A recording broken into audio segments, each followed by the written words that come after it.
I had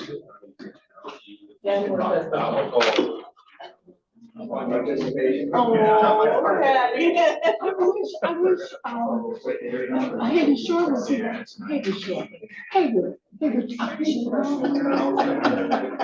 Folks, we're just waiting to get our internet connection connected. So we're good. Okay. All right. We're on the air. We'll go ahead and get started.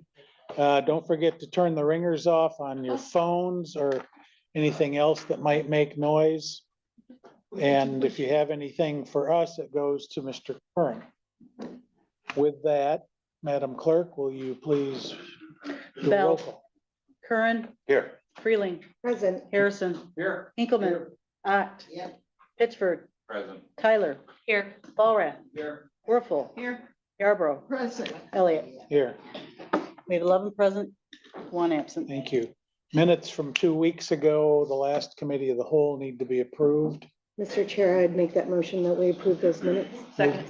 Moved by Freeling, seconded by Werfel. Any discussion? Hearing none, all in favor signify by saying aye. Aye. Opposed, same sign. Minutes are approved. Commissioner Bell is here. Requisition review. Good morning. Did anybody have any questions about the requisition list? Perfect. Thank you. Thank you. All right, we have a scheduled discussion, actually a couple, but before we do that, Mr. McManus has arranged for some folks to come in and see what we do. George, would you like to tell us a little more about that? Good morning, Commissioners. We have a group today from Countryside Academy, along with the administrator, Sarah Brookshire. They're here to do some learning outside of the classroom, learning about county government. We're going to be around the building today, visiting the various departments and finding out what's on these tax bills. So I have copies of tax bills that they can look at and find out where the money goes. So that's Okay, what we're up to. We won't be here very long. We're going to be out of this meeting and on to the tour here in a minute. could we just get a show of hands who's here from Countryside? Oh my.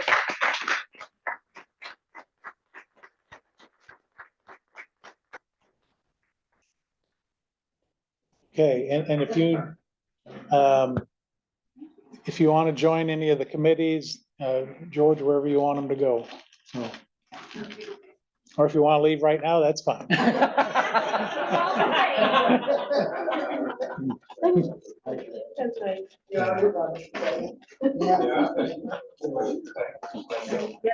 That's fun, guys. Are they juniors, seniors? Okay.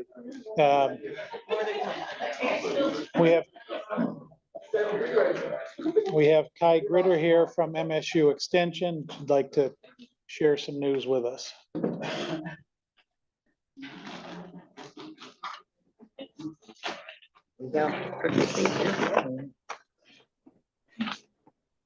Well, good morning, everyone. My name is Kai Gritter, and I'm currently serving as an interim district director here in the Southwest Michigan, covering Berrien County. Our former district director, Julie Pioch, retired in February, and I've been serving in this capacity since then. Thank you so much for this opportunity to speak, and I'm very excited to share the highlights of MSU Extension's work in Berrien County in 2024.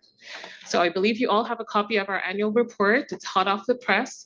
So I'll just share some of the highlights and hopefully you'll be able to turn pages as I go along. I want to express our sincere appreciation to Berrien County's Board of Commissioners for your continued support, your investment in MSU Extension, because your funding really helps us to deliver the research-based and high-impact programs right here in Berrien County. I'd also like to acknowledge my colleagues who are here in attendance over there to my right. They do a lot of great work in the community, and some will actually have a chance to come up here and share in detail. If you have any direct programming questions, I will defer to them because they were here in 2024 and I've been here since February. So there's a wealth of expertise, and if you have any questions, please feel free to ask.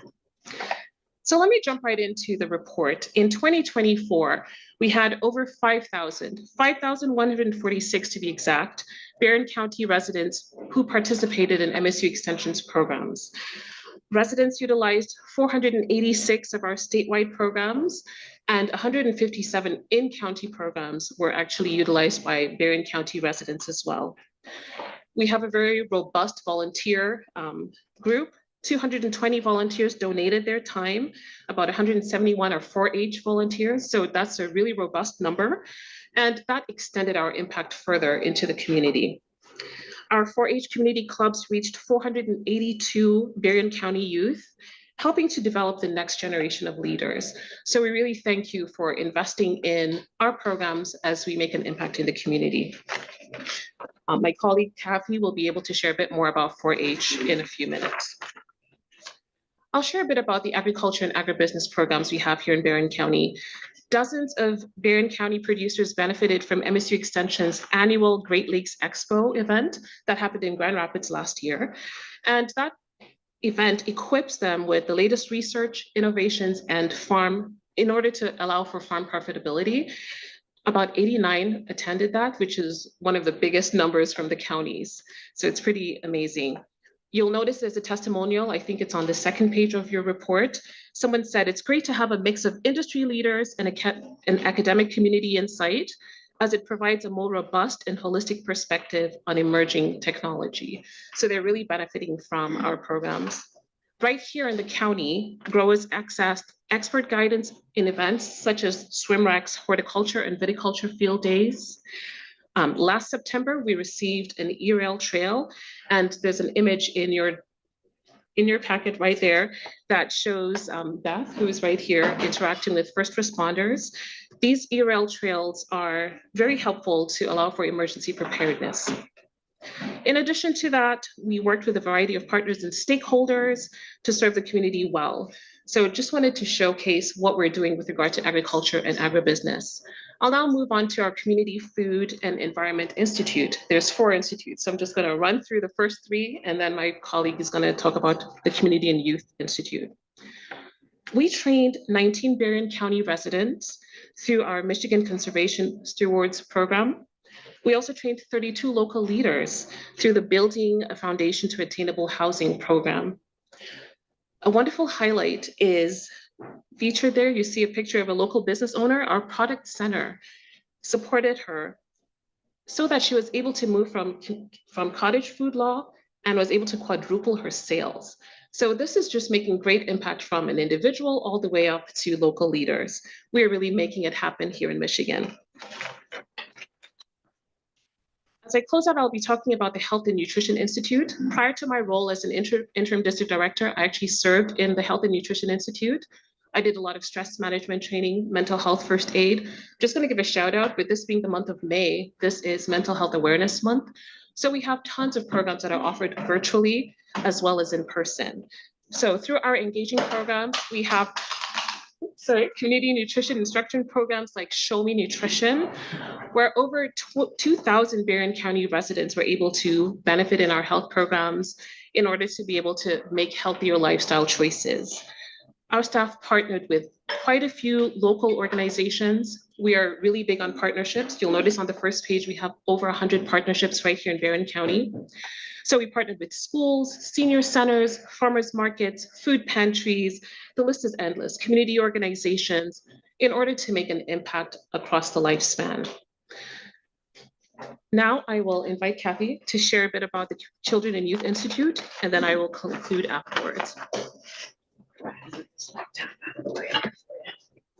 Good morning, everyone. My name's Kathy Fisher. I'm a 4-H educator within MSU Extension. You've met my colleagues Kelly and Noah before, and you can see in the report the wonderful work that they do. The numbers that they are reaching here in Berrien County are amazing, and they continue to grow that program and reach more and more youth that in areas that were not reaching previously. So they do a fantastic job. So I'm not going to go through the numbers with you, but I'm going to give you my 30-second speech on why 4-H does what we do, and I promise it's 30 seconds. So we follow what we call the 4-H thriving model. I like graphics as well. So this is the 4-H thriving model, and this is the theory of change that research tells us if youth participate in a quality youth development program, such as 4-H, or these youth that just left us with Countryside School, absolutely, that they will be on a thriving trajectory for their life. So we start with kids coming in our model down at the soil of our flower, where we're developing sparks, things they're interested in, giving them a sense of belonging, making them feel welcome, developing relationships with caring adults like our staff and volunteers throughout the county. And then we bring them through this flower model all the way to the top, to where they're members of our community, they're interacting, they're being involved, they're involved with community service, all of those things that give them a robust life and give them the skills that they need to be productive adults in our communities, and maybe even sit in one of your spots someday. So that's kind of why we do what we do in 4-H and what we're hoping to achieve with the kids that meet us. Thank you. Thank you, Kathy. So in conclusion, I really hope that we've given a bit of a snapshot of the impact our work is doing. Hopefully you see this as a great return on your investment. In addition to the staff that you're directly funding, there's a whole host of MSU Extension staff who are feeding into the community. And I hope this just really communicates that well. MSU Extension remains committed to serving Berrien County residents with relevant and beneficial programming. We look forward to continuing this partnership with you, and we want to build healthy, resilient, and strong Berrien County residents. So thank you so much for taking this time to hear me out. And if you have any questions, I'd be more than happy to receive them. Any questions? Yeah, we do have a night meeting coming up in early August, I believe, at the center at MSU. And I've already heard confirmation that there's going to be some good stuff to eat. Yeah. Yes. Yes. Yeah. Right. Yes, ma'am. No question, just comment. I appreciate MSU Extension being such a resource, and I serve on the advisory committee for MSU Extension. I also am part of the 4-H Foundation board, which Berrien County is unique that we have our own 4-H Foundation board that helps fund the programs for education. And so seeing these numbers, seeing a full complement and seeing the work that's happening in the county is encouraging. And it was really timely that Countryside was here as well, because of the work that they do in the ag science. And so I know that we have our 4-H instructors and educators here. There's other staff members here too that I know we've met before, August and Beth. And I just wanted to acknowledge them and say thanks so much and welcome. Thank you, I appreciate Glad that. to have you here. Thank you. Thank you. This is an education question for me. Does every county have their own extension, or are we unique in this? That's an excellent question. We cover all 83 counties. Okay. So yeah, I lived in Saginaw for a while. I was part of the extension office over there. I now live in Ottawa County. I was part of that prior to this role. So all 83 counties are covered. And you will notice at the back, the final page, the final sheet actually shows the statewide impact that extension is having. So the numbers are great. It shows that we're having great impact statewide. And you'll also notice on the absolute last page, there is a reference to our strategic direction plan. I was part of this process last year. We were just trying to figure out what are the trends and how can we be relevant to what is going on in Michigan. So I have hard copies of this. Of course, you could scan the QR code, but if you would like some hard copies, I have some here for you to peruse. And really fast, the unique thing about extension is that with serving 83 counties in all over the state, and you guys have Berrien County have access to that. So dependent on what the issue is, if we don't have the expertise here, thank you, then we're able to go out to reach out to our other colleagues. I work all over the state on different animal disease response issues that we have. So you can find me up in the UP, you can find me in the Thumb, and then my home office is here. So I always like to be that good provider here. And Kelly makes me do a lot of things with kids, which I love, but it's something new every day. So you have tremendous resources across the state. Ma'am. I was remiss. Tyler, I'm so sorry. I called you by your last name and not your first name. You are not the first and won't be the last. Anything we've ever done with the government sort of updates and things like that, he is normally the one that is spearheading that and leading that for us. And so I'm sorry, I called you by the wrong name. It's fine. I know you, I've attended many of those. Not a problem. It was close enough for me, so. And Commissioner Pitchford, just to follow on your question, Berrien County's had a partnership of sorts with the MSU Extension for a number of years, going back, as John knows, to when Harry Gast was in the Senate.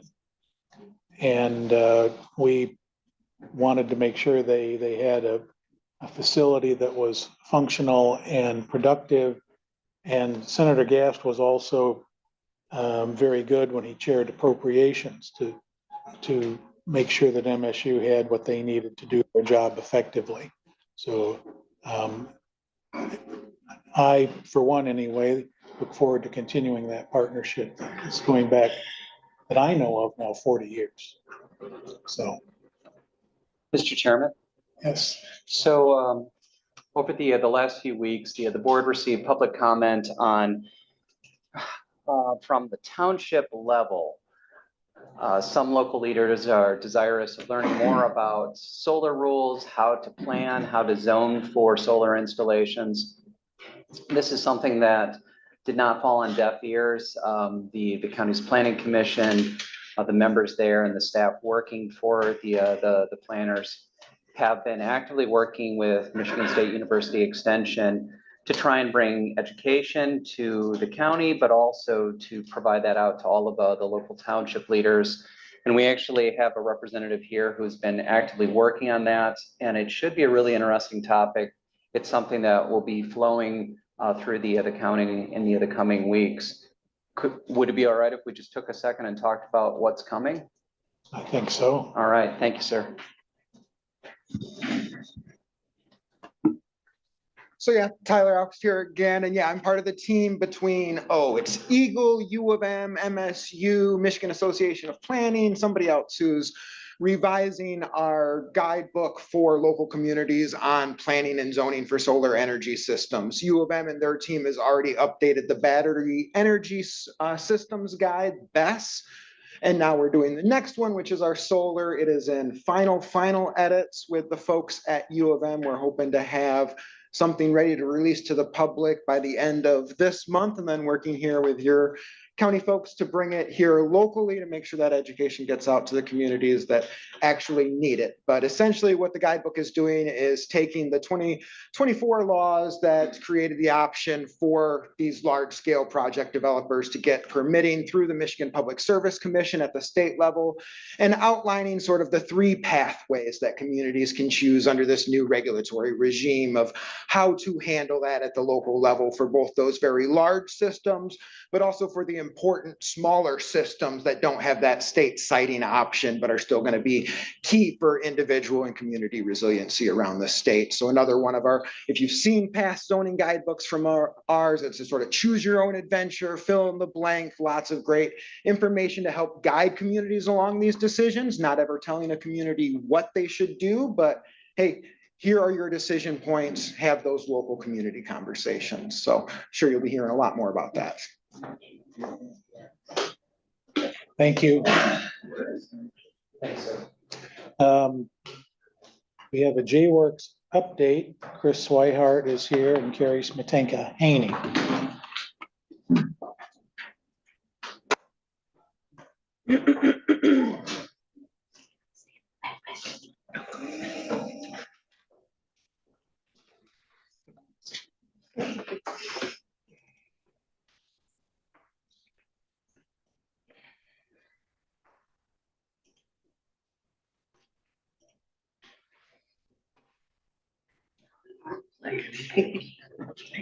It's been a minute since I've used the clicker, but I think I can manage. Good morning. You probably have all seen this background a couple of times now. We've been here a few times, but Chris and I had committed to coming back every 6 months for post go live to just give you guys some updates as to how things were going. You know, a couple of commissioners in the administration committee had asked for the county clerk's office perspective on that as well. So Stacy agreed to come and join us for just some backup as well. She's not hiding, she promises. I took out a couple of the older slides because you all have heard this a lot, but I just thought this was again pertinent with where we ended up with Go Live. So Go Live was in fact for phase 2. So that was the rest of the courts, criminal and juvenile courts. That was April 15th of last year. It was tax day. It was ominous for many reasons, but we've just hit a year. And I just want to kind of just bring back to your attention that it feels like it's been a long time, but it hasn't really been that long since we've gone live. We talked about this the last time, some of the post go live challenges, and we've had to update this a bit. Our application interface implementations continue to be an ongoing project that Chris, I, and the JWorks administration team spend a significant amount of time on with the vendor. Right now, we're doing manual reporting to some of those, not all of them. Clean Slate has made significant improvements. That it does still requires some manual work that will just always be that way despite the interface, but that has made some improvements over the past year. And Judicial Data Warehouse, my understanding is just about on this last data file share with the state on that end. We've had some hiccups with some additional requirements that specifically Michigan State Police wanted us to include just recently. We thought we were on a go live and they said, just kidding.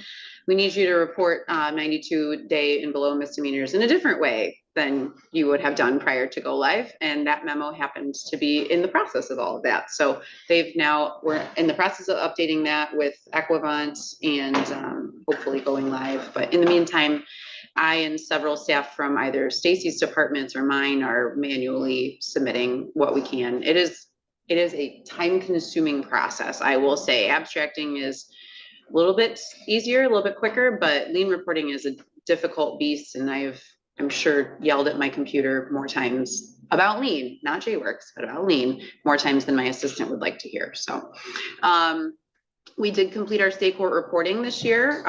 Amy Beebe put in a yeoman's amount of work. I know I'd bring her up and give her a shout out every time, but she is just, I don't know where we would be without Amy's just general knowledge of where we were before we went live and where we need to be now. She is kind of helping us all remember what state court reporting actually means and why some of the data entry that we do means what it does when she reports it. Custom report changes are going to be just an ongoing process. So I've left that up there. We have made changes to some of our custom reports, quite a few actually over the past 6 months. But there's still reports that we would like to develop. There's still reports that we need to work on. And then e-services is delayed by a Clean Slate issue that's still pending, but we're hoping that that gets up and running relatively quickly.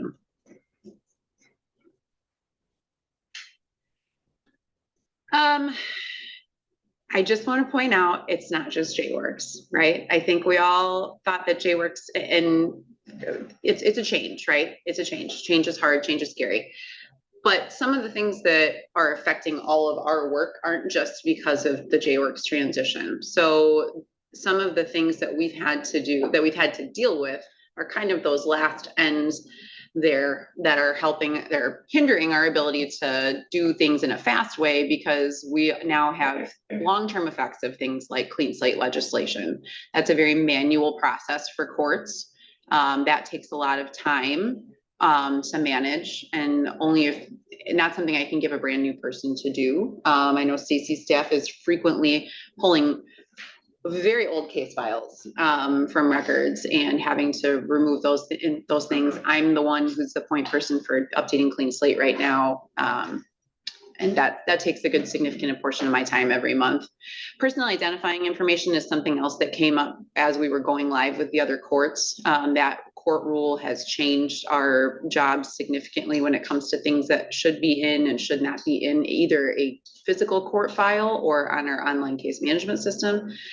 And that's been difficult for us to navigate. So that takes time as well for the staff. And then I feel like we talked about this when it was going live, but COVID kind of happened all at the same time when a good portion of the criminal justice reform packages from 2019 were being implemented over 2020 and 2021, and then subsequently Clean Slate after that.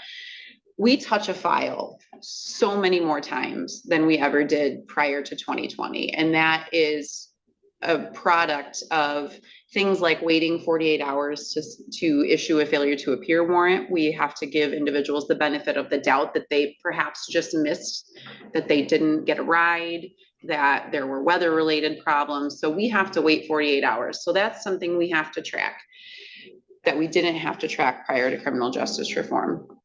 We touch files because we now have to do additional manual things that were just like a poof done. I think I said this the last time here, we would enter like a 845 code and about 400 things would happen because we had built that in for 30 years, right? We had made that all work so automated over 30 years that all those 40 things now we have to then figure out what all they are and what manual steps are in the process. But a lot of that also comes from criminal justice reform. If you ever wanted to speak to what recidivism means now, that's a whole different response than what it used to be prior to. That also means a lot of work for both our probation department and the felony probation department, which also means a lot of work for the staff who process the files on those. We have, however, taken a whole lot of time this year and spent specifically in the criminal division where things were the most automated prior to go live and have been the most affected. Stacy's staff, my staff, we meet every week and go over what's going well, what's not going well, what updates can we make. One of the JWorks admins and I spent some significant time going over creating a data standards document for that division. That's taken us some time to get up and running, going through the state's requirements, any local requirements. And we would like to be able to move into some of the other divisions just to kind of backfill those spaces for them because they really didn't get that when we went live with phase 1 because we were so heavily invested in getting phase 2 up and running.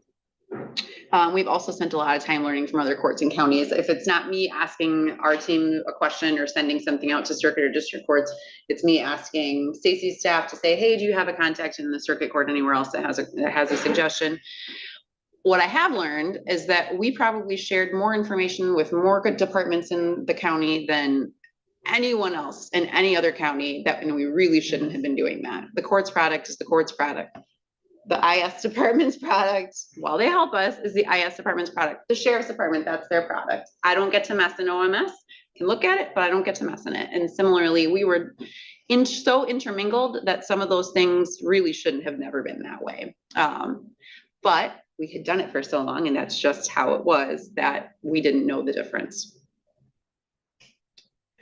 So moving forward, we're going to be continually managing ongoing challenges. Our staff have been working, again, like I said, very diligently to try and figure out. I appreciated the choose your own adventure path because I feel like that's where we were on, frankly, with what code do I enter here? It says there's 2 codes that look exactly the same, but it's really, they do 2 different things. So really narrowing that down.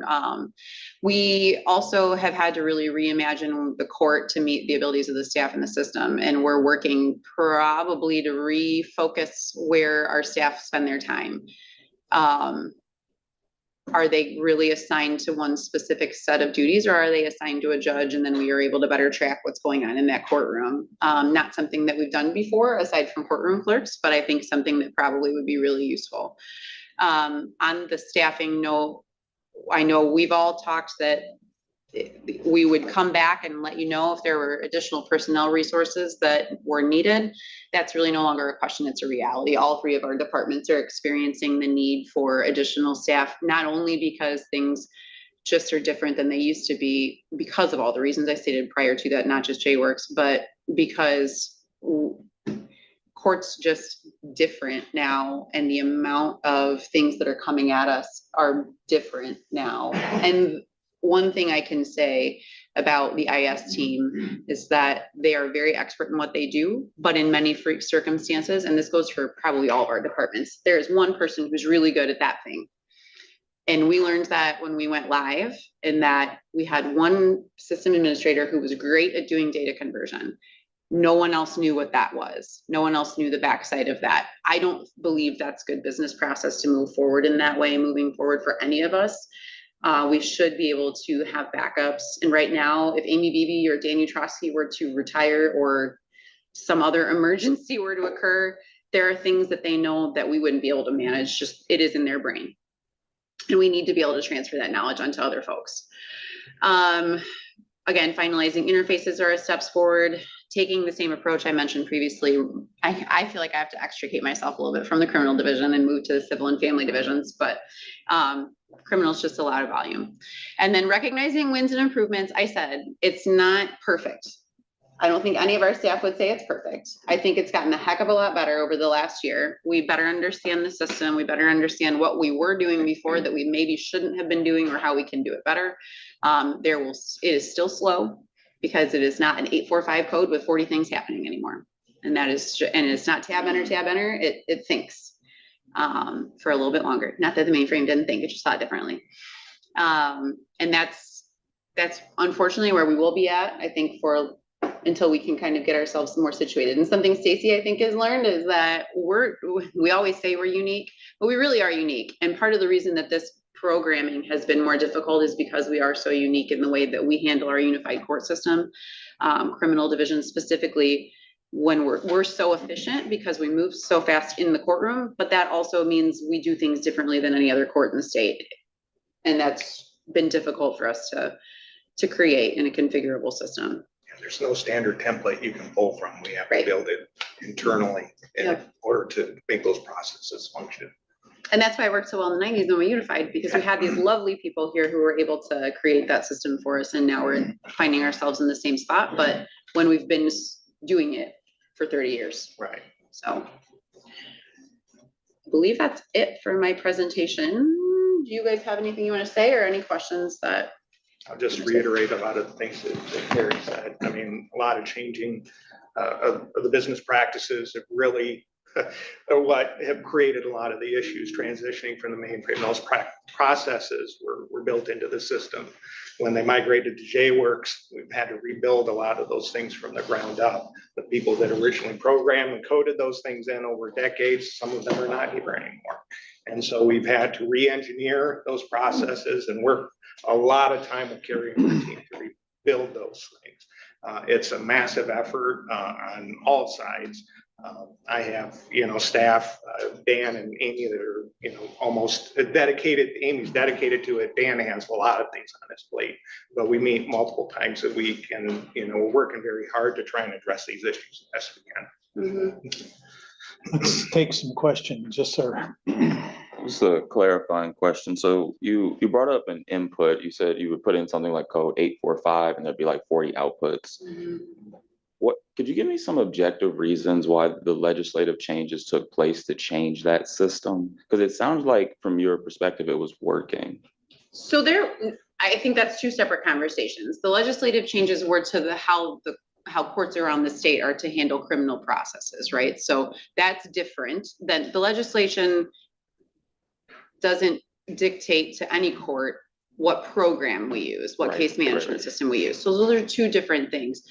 So when you're talking about what the legislative changes were, that was into how we manage how many times the file is touched because of the extra steps we now have to take that we didn't take before. Another example, aside from the failure to appear warrants, is if somebody violates their probation now, we can't just issue a bench warrant for a probation violation. We now have to issue them a summons to have them come in and indicate why it is that they violated their probation. Then if they fail to appear, then we can, for their orders of show cause for that particular summons, then we would be able to issue a bench warrant for them that could be on a pickup radius. We could have an order to show cause out for ever, frankly, if they don't, and they could be not facing a probation violation forever if they don't want to come in effectively. They end up with a failure to appear down the road, but it's a long time. They changed the amount of time you can qualify somebody as an absconder. An absconder used to be they didn't show up for one meeting with their probation officer. You could qualify them as an absconder. It now takes 6 months that they can't appear with their probation officer or even their felony probation officer before they can qualify them as an absconder. It's just different. Gotcha. Yeah. 5 months. And yes. Yep. Every time. And their probation officers are still required to make all those, you know, they're still required to go look for them. They're still required to try to make those contacts with them. And this isn't just my department. This is the Michigan Department of Corrections that's affected by this as well, right? And that's statewide, but so we're still required to make sure that they're doing what they're doing, but if they don't show up for 6 months, we can't issue a failure to appear warrant, and they're not considered absconders. And that's important to understand. Anytime they make these changes, reporting requirements Right. change, like clean slate, various things, these all happen during the development of the product. And Right. so every time that change is made, we have to go back and program those changes in the system or work with the vendor to try and get their Mhm. system to react appropriately to those changes. So it's all part of a very complicated process when those kind of things come down. I don't know if that answers your Yes, question. it It's really two separate conversations, but, and I do want to make clear, there is no mandate, as I mentioned, for a court case management system at this juncture. We chose to be on a mainframe previously. We chose previously to attempt to go with the state system that was subsequently no longer in development. We chose to move with another vendor because the state at the time didn't even put in for the bid. So, and they said they couldn't manage it. There is no mandated state court case management system at this juncture. Julie. On J-Works. So we were the first ones on this particular version. I think that there was a couple other counties in another state that are on J-Works specifically, but there were several courts and are several courts in Michigan who are on CourtView, which is like their previous iteration, Equivant's previous iteration of a court case management system. So folks like Kent County Circuit, Macomb County Circuit, and Ingham. You know, there's one other one, but probate, Washington or Wayne Probate are all on CourtView. Yes. Mhm, which is the prior version of J-Works. J-Works is like it's the Windows-based version of what CourtView was. Yeah. Julie, John, Alex will take as long as it takes. Yes. If Dave is done. Dave, I'm sorry. Trying to fielding them in, sorry. Behave. You weren't even on your microphone, Mr. Mulfall. My question is, how far behind are we in making sure that our first responders have the most accurate and up-to-date information at all times? Our lean reporting, if that's what I think is what you're mainly referencing. We do have our agencies that are on J-Works, and so those agencies do have access to J-Works, but our lean reporting is behind by, I think I'm up to June right now that I'm working on. And keep in mind, again, this is me and. So almost a year Stacy's staff. behind? You're almost a year behind. John. I'm not even sure that, there's one question that I have, and I guess just some thoughts, but I haven't been part of this conversation to get involved in this and the day-to-day that takes place. The one thing that seems painful to me is that when I hear sheriff is the sheriff, the IS is the IS, and the courts are the courts, there's something about that that just doesn't spin my world correctly, okay? There's something about it that just says we need to work together on this and so that everybody's fluid. It also is terrifying to think that there's a couple people, cogs in the wheel, that by a simple absence could cause a warble, all right, with the system that we have. So the only question I guess I've got in this is because I'm not part of the day-to-day, but I'm not happy with the fact that things aren't succinct, but I will say this, would you do this again? Do which portion? So let me answer. Would you do the J-Works again? J-Works again. Here's the thing, we had to move. I would probably reimagine how we handled developing J-Works. I would prefer that a pandemic not occur when we were supposed to be implementing, and a clean slate didn't come in. There are times I think folks indicate, well, if we would have gone with Tyler Technologies, just as an example, we wouldn't have had these issues. I think the reality that we've all determined is that because of how unique we are, we would have had these issues because it's just so different than the mainframe. And we are so different than Kent County, who has multiple district courts, or a circuit court and a probate court, and all of those are on different programs. We're just different and we're unique. And so would I go with the same vendor? I don't know. because I think we'd have the same problems with everybody, to be honest with you. But let me go back to your comment about every department's a different department. I don't think for a second that we don't all work with each other, I think is what I would like to point out. We all work with each other really well, but we used to data share. We should probably never have been data sharing to the point that we were data sharing. There were things that were entered in the prosecutor's office that affected the things in the court file and vice versa. And while that sounds great and up live and up to date, that's stuff that even the state court administrator's office, when I bring that up to them, says, ooh, probably shouldn't have been doing that. The court data is the court data. Data security too has changed. Requirements for who has access to what has changed drastically from 20 years ago, right? We're getting regulated, audited all the time on who has access to data and being able to track that data. Who is, and not to say that law enforcement officers or anything shouldn't have access to information, but the state and our auditors are tracking that and require us to track that and make sure we're vetting people that have access to that data. So having wide open data where everybody has access to everything is not the case today. You have to be very protective of that data and who's accessing it, and that data is secure. So those are things that we have to build into the system today that weren't necessarily present 30 years ago when the mainframe was built. So, yeah.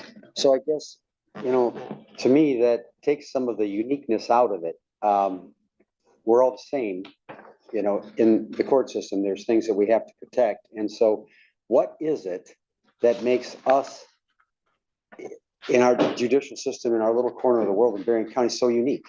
We're a unified trial court, so we have, Counties that do that. in the yeah, state. it's us and effectively Isabella. It used to be Washtenaw, but they've really not followed that over the past several years. So we're under a concurrent jurisdiction plan. So while most courts or most counties, I'll give it this way, would be split up into 3 different courts: a district court, a probate court, and a circuit court. All of our judges are combined into one unified trial court. And so even if the judges are elected to district, probate, or circuit, they can handle cases in any of those courts. So just for an example, Judge Bruce is a district court judge by election, and he is in the criminal division of the court, where we're split into divisions instead of courts. So family, civil, and criminal. He's in the criminal division of the court. He's a district court judge. In most other courts, that would mean he can effectively arraign people. He can have a preliminary exam conference, and he can have an exam, and he can sentence on those things, or he can bind them over to circuit court. And he can assist with civil infractions.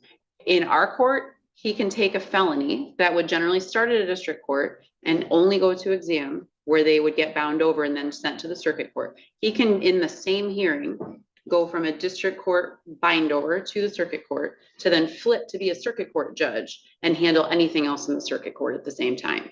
So while it takes other courts months longer to process cases through the court system, we can do it much faster because that judge sees the case from point A to point B. So on a murder case, just as an example, Judge Bruce, again, could see that case from arraignment to the time of sentencing, and that would not happen in another court.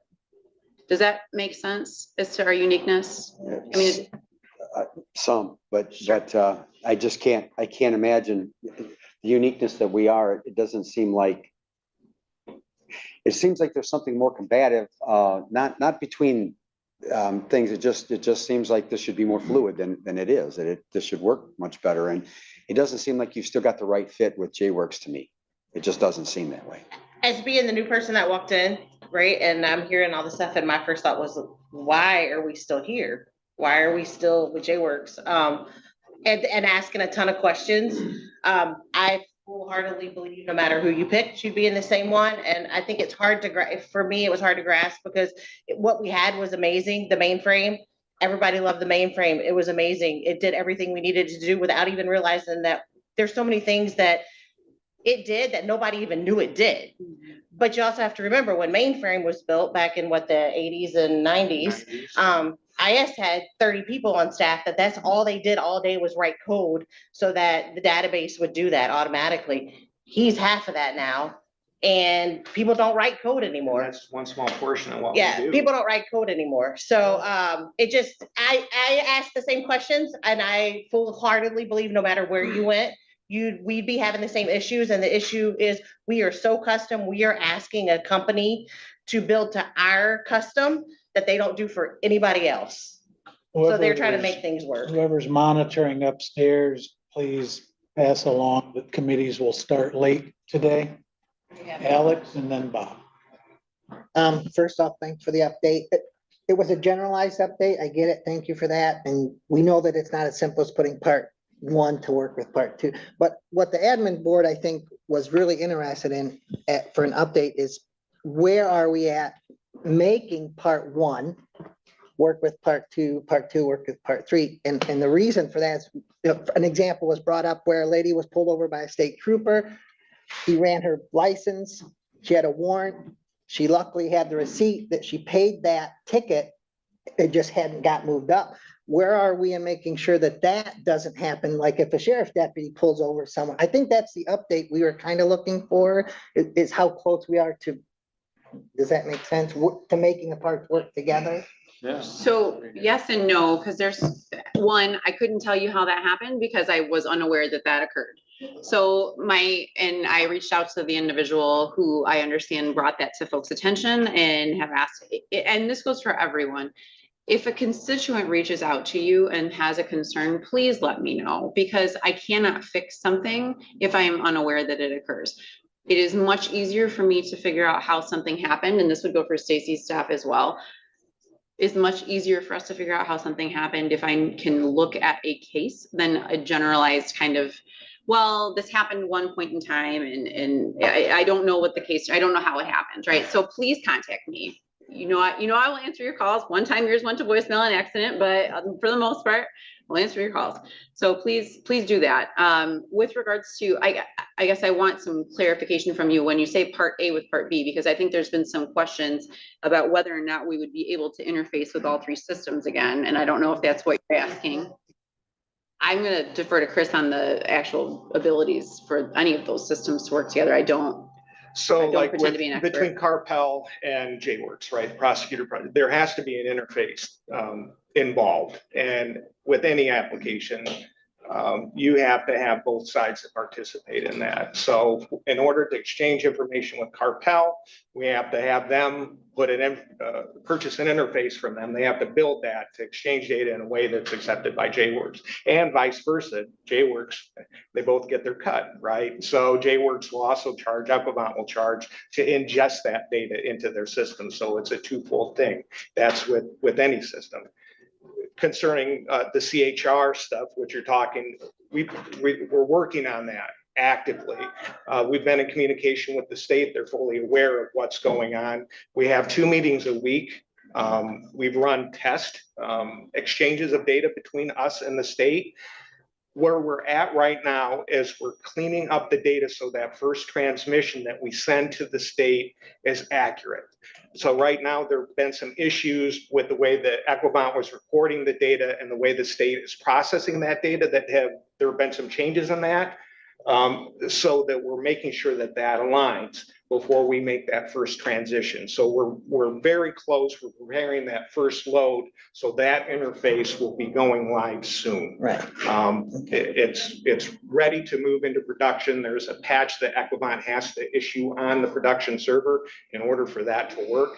Once that is in place, then that will be going live. Okay, thank you. And that's kind of what I was asking. Yes. And I don't want it to sound like I'm jumping on you, because I know it's not you. You're having to work with different distributors. I was just curious where those were at. And I think that's what we were kind of looking for. I want to stress, everybody is taking this very seriously. For the law enforcement community, I update the Police Service Council. Carrie's there with me when we do that. And we're in communication with the state. We're in communication with the vendor. There's 2 meetings a week with the vendor to talk about that. So we're trying to stay on top of it and expedite it as fast as we can. Bob. Are any of the changes being made, or I guess changes being required us to make and driven by the Supreme Court, or is it all the legislature? The Supreme Court changes the court rules. So when we talk about personal identifying information that's protected now, that is a Supreme Court issue. Criminal justice reform and some of the other things that have come out are juvenile justice reform. Those are all legislative packages. And so it's a combination. I can't point fingers at any one place in specific. Something else that will just affect the time that all of us will have to spend on, and I know everyone's seen this in the news, is a Supreme Court decision about the 19 and 20-year-olds that now need to be resentenced. So that's something that then takes our staff time to make sure that are assigned appropriately, and I know the prosecutor's office as well. There's always a combination of the two. There's jury reform packages that are pending right now that would cause significant changes to not J-Works, but to how we have to process jurors and juries in general. So things like that happen on our end a lot and comes up frequently. Sharon. To tag on yours, Commissioner Harrison, when I was a legislator, the legislator always voted on the budget and like J-Works of what type of software.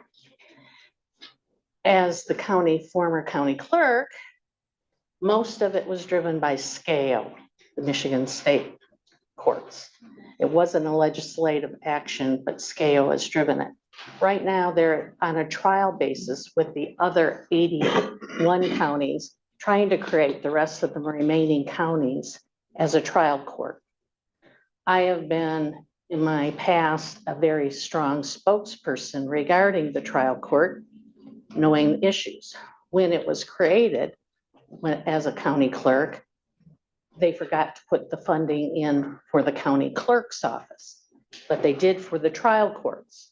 And the legislation right now is on hold on that, which will be coming through Commissioner Ballraff's committee in MAC. And I have spoke to MAC about the issues with that. And this goes all the way back to when we had the first software program. So it's a mess. And what concerns me is that we may find all 83 counties in it, and they haven't fixed how they set up this as a beginning pilot. If you remember, we got how much? 900,000 back from the software program, which didn't work. And that's how we went to Equivon and everything like that. And now they're sitting there looking at putting all the rest of the counties into a situation again. And it's very concerning to me. So my question for everyone, and I know we're short on time, is let's bring it full circle. Appreciate me everyone to give us an update. I know this is challenging for everyone. 6 months from now, what are we looking at on timeline for lean updates, working with the state? Where do you think we're going to be getting this up and functioning 6 months from now? Yeah, I think,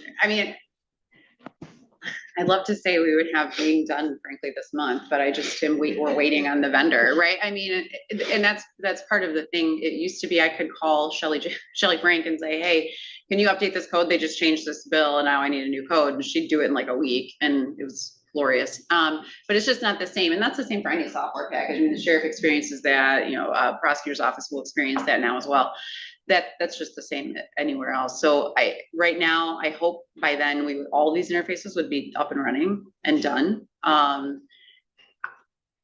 I don't want to commit to anything given I don't know. We don't know. Chris and I have spent, and my admin staff, and I never say Frank Samsel's name, God bless his little soul, but he probably, the three of them have worked just tirelessly on this, and they spend so much time working on this as well, and all of the staff really. And so I just want to, it's not for lack of work and trying. I think, and I don't want the staff to feel like they're not doing what they need to be doing because this is the space we're in. Dan, Frank, Amy, I know all of them.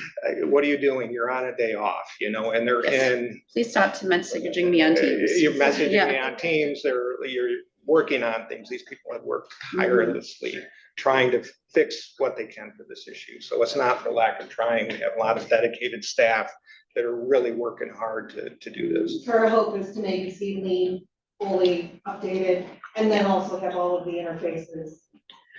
Well, the interfaces that we listed now, how it comes with Carpel and OMS or anything else, that would obviously need to be determined with all those vendors involved. Admin committee can probably work into it. conversation with you guys. Sharon, once more.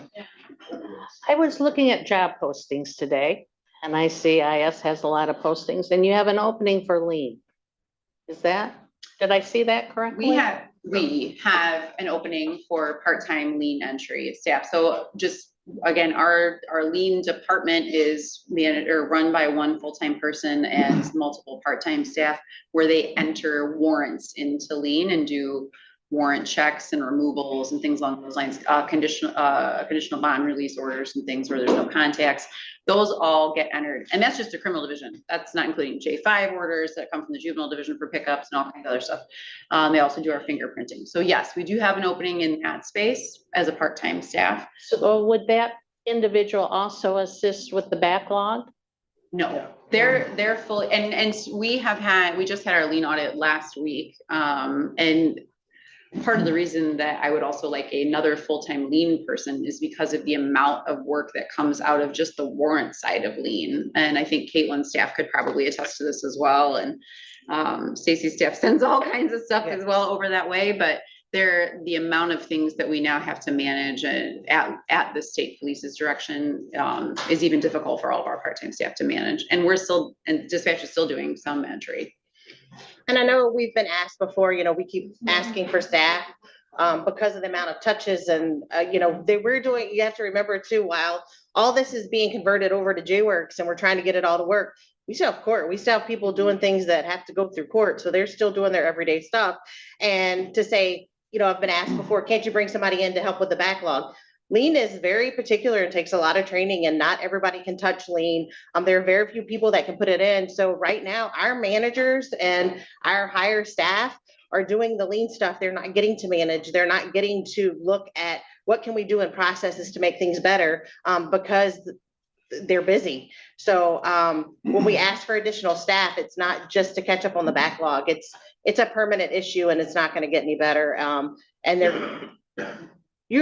I would love for every commissioner to come to the first floor of the clerk's office and come through our office in the district and see the piles of files on their desks that we have. I invite each one of you to come. I will give you a personal tour and meet all my staff and see what we're working with. They are phenomenal. We all have phenomenal staff that are working a ton of overtime and a ton of stuff to get this done and work with what we have. So please come see us. See what get a visual grasp on what we got going on. Yep, absolutely. And the same goes and has always gone for the court. Please come anytime. Couple of thoughts. Back in 1991, we all gathered out at the Cook plant in Bridgman. Court, sheriff, prosecutor, probation, IS, which for a while was called IT and then became IS again. And believe it or not, we were all packed into the courthouse at that point. We didn't own this building. I still don't know how everyone fit in there, but we did. And one of the conversations was about the use of 3x5 index cards to track cases and how many hands were on a file when it was carried across the hall upstairs. Back then, the first floor was the basement. And so we said we have a rather glaring operational inefficiency in how we do business. We need to fix it. Now, I've heard that data sharing is not something that is desirable. Is it now? I don't know that it's not desirable. It's just you have to do it in a different way.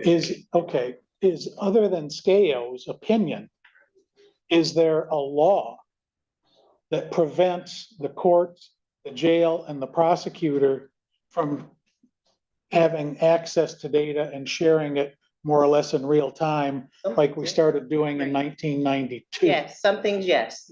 There are some things that we are not allowed to see there, and there are things they're not allowed to see of us, and it is by statute. All right. Are there some that can still be shared? Yes, and I think And those that things are still being information, shared. right, and that information is available and is being shared. And we can't give there's different licensing requirements that we have now. I can't give 500 people like we used to give access to JWorks Live necessarily, but the sheriff's department absolutely has access to it in their records division, and some of their other staff, the jail has.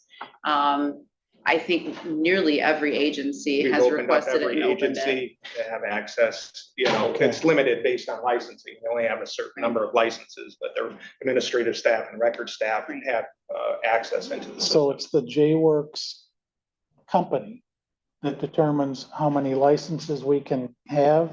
It's what we Purchase? contracted, yes, it's what we contracted Okay, for. so Yep. is that a statutory requirement on the licenses, or is that the vendor's decision how many they will give? It's our decision and how much we want to pay for It's it. how Right. much we want to Okay. purchase, so. Because and I tried to get more information on that one matter involving the person who was stopped, haven't been able to. But apparently, if we were getting entries done, then JWorks rolls out and soon after the entries. Is that right? Yes. That's correct. It doesn't seem to be better, it's different, but something new isn't necessarily better. If it results in not being as productive or as efficient.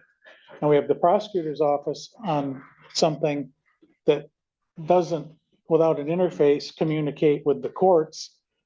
It dated me when I said that's like trying to put a VHS tape in a Betamax machine. A couple of our younger colleagues said, "What is that?" But it just, unified trial court notwithstanding, I'm troubled that we aren't in more of a real-time sense able to communicate anywhere near as effectively as we did 30 years ago. And we spent a lot of money to have something that's not as efficient. And I don't know if 6 months from now, it's going to be fixed. I'd like to hope, but it sounds like some of this is baked in inefficiency. So in my opinion, I'll give my quick opinion, you can, if we were all on the same program, we wouldn't have this problem. But we aren't all on the same program, and there are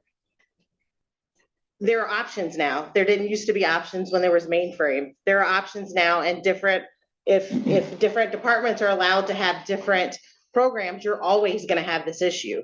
Because they're their company, they have their rights to their company, and unless they wanna talk, unless the companies wanna talk, we can't make the companies talk. We can request it. I get that. I But can't put a Fiat part in a Yeah. Mercedes, but maybe I can decide to go with a setup where we don't have different vendors, we don't have a checkerboard arrangement in terms of software.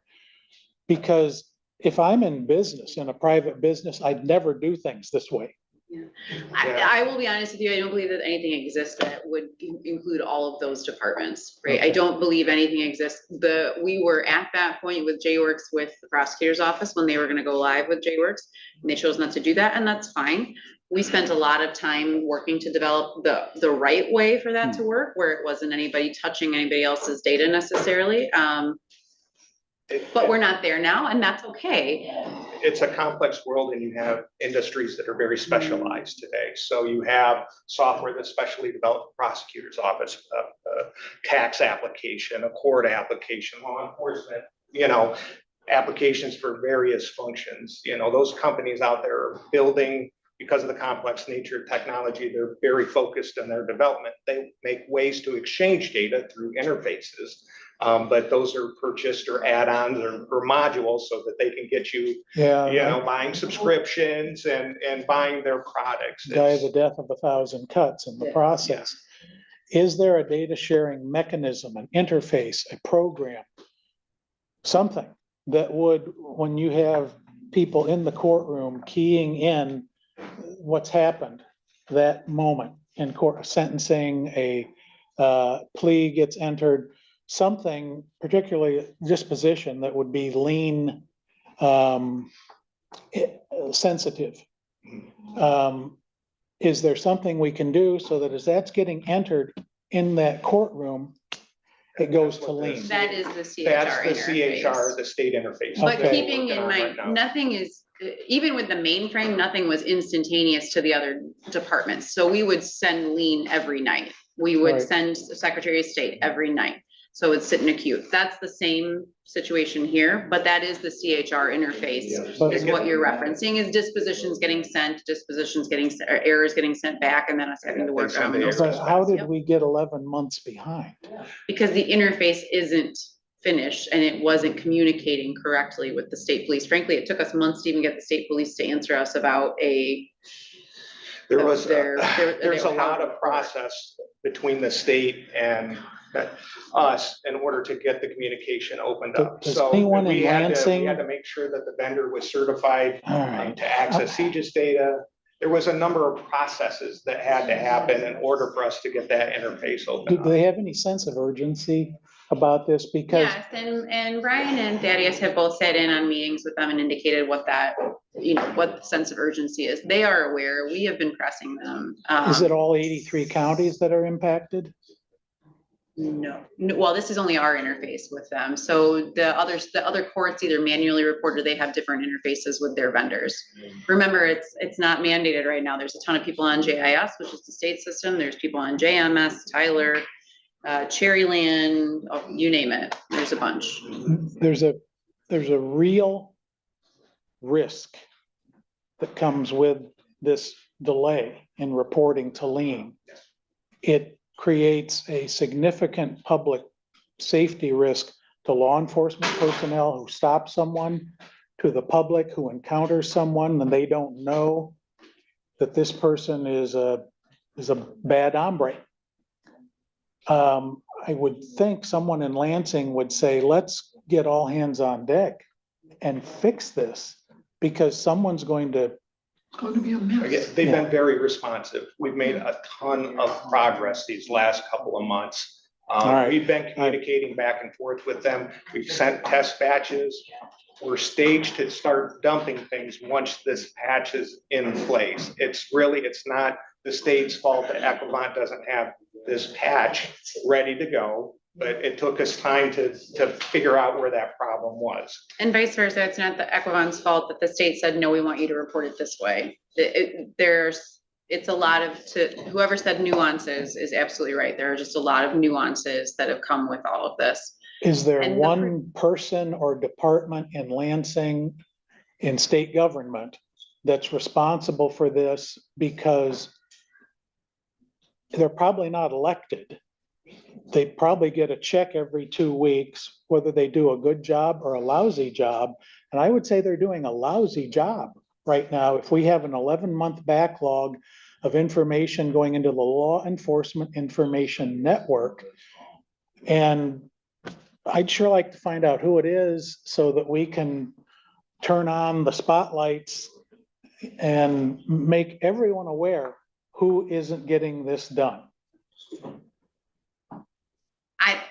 I can't tell you that there's one person that is in charge of that in Lansing. I also think it's unfair to just point the blame at the Michigan State Police or Equivant or anything. It's a group, there's been a group effort, yeoman's work. I can't say it enough to get all of these things operating. There's a lot of things that drove this, right? I mean, in a perfect world, this interface, the mainframe was on its way out, right? We couldn't transition a graceful way because there were no parts available. The people that were supporting that mainframe, it was not financially sustainable anymore. I mean, they were pulling parts out of warehouses and were refurbishing them to try. I get that. We know that. Yeah. But that's a different situation than what we have now. And